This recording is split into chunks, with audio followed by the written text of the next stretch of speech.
Evet arkadaşlar, aracımız Audi A6 2016 model AdBlue'lu. Partikül filtresinin üzerine sökmeden temizlik yapıyoruz. Makinamız.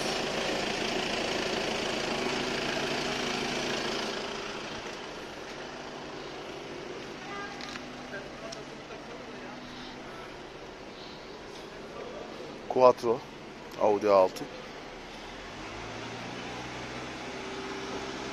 Çift egzoz var. Bayağı uğraştıracak temizlenmesi. Ama sıkıntı yok. Biz neleri temizledik, bunu da temizleriz Allah'ın izniyle. Üzerinde temizlik cihazımız ve söktükten sonra temizleme cihazımız. Rabbim herkese hayırlı işler nasip etsin.